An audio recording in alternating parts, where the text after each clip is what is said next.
서울 지금 대부분 지역 하락세로 바뀌고 있죠. KB든 부동산원이든 지수는 항상 반영되는 게 늦고 그 다음에 떨어지는 부분에 대해서는 거래가 적기 때문에 지수만 아직 상승으로 나오고 있지 전반적으로 하락세로 바뀌어가고 있다. 그럼에도 계속 오르는 지역이 있다고 하죠. 어디에요? 양천구입니다. 나홀로 들썩인데 지난달 거 들고 왔다. 이번 달에 거래가 안 되든가 아니면 신고를 안 하고 있든가 둘 중에 하나겠죠. 그러면서 뭐 때문이래요? 서부 트럭 터미널 부지 개발 사업이 시작될 것이라는 기대감. 별게 다 기대감이죠. 이제 서부 트럭 터미널 부지, 특히 요거는 비목동 지역의 집값이 오르는 것. 비목동 지역에서 뭐 신월동과 신정동 하는데 신정동은 반은 목동이에요. 목동이라고 하는 거는 진짜 요 신시가지 얘네가 목동이고 옥이동 이런 데는 아웃 오브 안중이죠. 그리고 신월동은 말할 것도 없고 거의 서울에서 인구 밀도 비중이 가장 높은 동네 중에 하나가 신월동이죠. 그만큼 그쪽에는 오른다 하고 있는데 거기에는 대부분 뭐다? 빌라 아니면 다가구. 뭐 아파트도 없진 않지만 그런 중심으로 이루어져 있고 아파트 가격이 올라서 따라 오른다 뭐 이런 거라기보다는 전반적으로 뭐 요거 오른다 저거 오른다 빌라 사세요. 요즘에 빌라 장난질 많이 치잖아요. 이런 것도 영향 받아서 오르고 있는 거지. 그런 것까지 반영해서 오른 거 치고도 더 많이 올랐다는 거죠. 테이퍼링 선반영 했기 때문에 타격이 없다고요?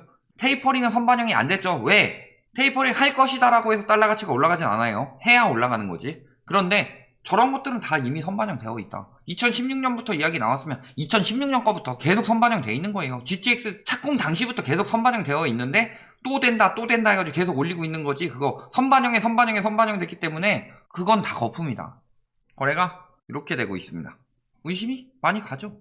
가격 띄우기 정황이라든가 혹은 목동 같은 경우는 그래도 수요가 좀 있으니까 강남 다음에는 분당 아니면 목동인데 교육의 메카라고 하면 거래 많은 데는 스무스하게 오르는데 거래가 한 건씩 되는 데는 이런 식으로 된다. 오히려 이런 데가 더 가파르게 오르는 거? 문제가 있죠. 인구는 계속 줄어들고 있습니다. 원래 양천구가 목동 빼고는 중심에서 밀려와서 가는 데가 양천구예요. 어디서 와요? 광명에서도 밀려서 양천구로 갑니다. 그런데 여기서 지금 전출이 늘어나고 있다는 거예요. 그만큼 여기도 집값 부담이 너무 커서 감당이 안 돼서 인구가 밀려나고 있다는 거죠. 왜? 양천구에는 다가구도 많고 빌라도 많고 그래서 싸게 전월세 들어갈 수 있는데도 많은데도 밀려나고 있다는 거예요. 비정상적인 상황이죠. 어디로 가요? 김포, 부천, 시흥. 아 여기 계속 오르는데 나 평생 벼락 거지 될 것 같아. 그러니까 시흥이나 김포로 밀려나서 사는 거다. 시흥 같은 경우는 밀려나서 시흥 집값 뜬다니까 사는 거고. 솔직히 부천 저기 신월동 이런 데보다 세고 상동이나 이런 데는 나머지 지역이나 뭐 양천구나 비슷비슷하죠. 밀려난 거다. 전월세 이런 걸로. 자, 인구수 어떻게 되고 있어요? 급격히 줄고 있죠. 연령별로도 젊은 수요는 다 빠지고 50대까지도 슬금 빠지고 이렇게 되고 있다. 서울에 직장이 많고 서울에 인구가 몰릴 것이기 때문에 집값이 계속 오른다? 양천구부터가 저러고 있는데 서울에 무슨 수요가 몰려요.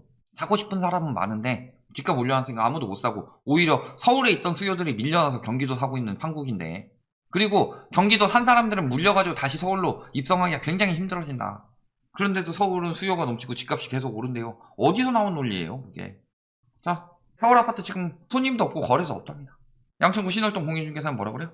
가격이 너무 올라 손님이 별로 없다. 그런데 DSR 규제까지 강화한다고 했으니 없다라고 하는데 뭐라 그래요 여기서? 공인중개사가 다 양아치는 아니라고 하더라도 양천구 가면 양아치도 엄청 많다. 특히 신월동 같은 데는 공인중개사들이 결탁해서 빌라 팔아먹는 양아치들 굉장히 많거든요. 근데 뭐라 그래요? DSR 규제 강화한다고 하니 매물이 줄고 거래 절벽이 심해진대요.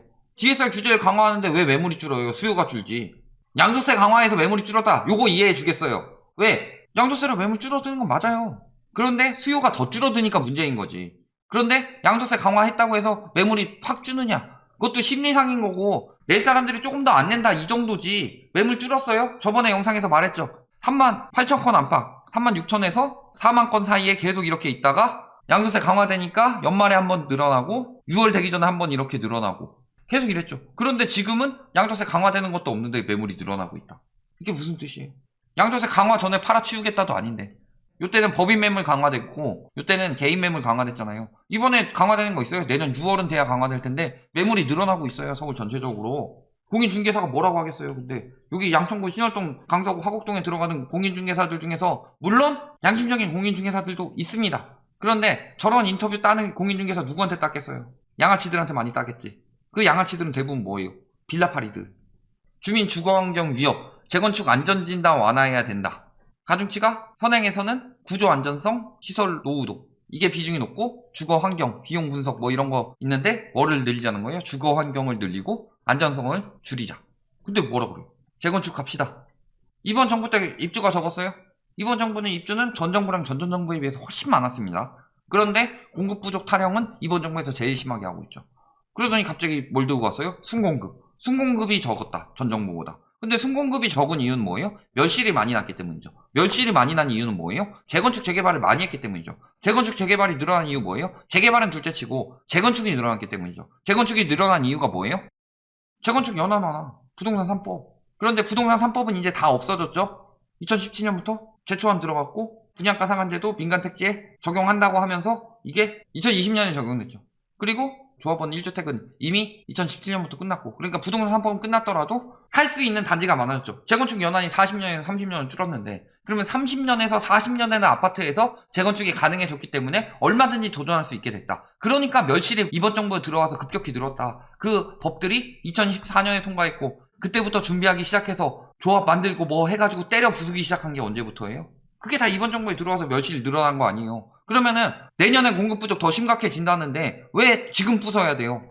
2023년부터 공급 많이 들어올 때 재건축해서 대비해도 늦지 않는다. 지금 부숴가지고 내년에 들어와요? 아니죠. 2023년에 공급 충분히 과잉될 때 그때 멸실을 해가지고 2023년에 들어오고 2025년에 또 들어오고, 그러면 재건축 활성화는 그 이후에도 충분히 늦지 않다. 공급이 부족하지도 않고, 그리고 재건축 활성화 해봤자 공급 얼마 늘지도 않는다.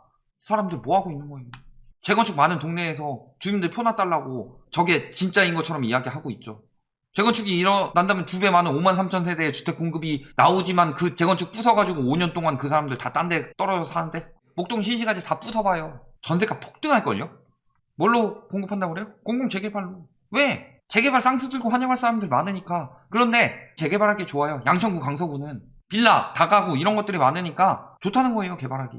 그리고 4, 5년. 재건축에 비해서 크게 늦지도 않죠. 2,800가구가 5,000가구. 충분히 들어온다. 매매 가격지수 나홀로 상승하고 있는데 이때에 비해서 이때는 좀 줄어들고 있죠. 전세 가격도 소폭은 줄어들고 있다.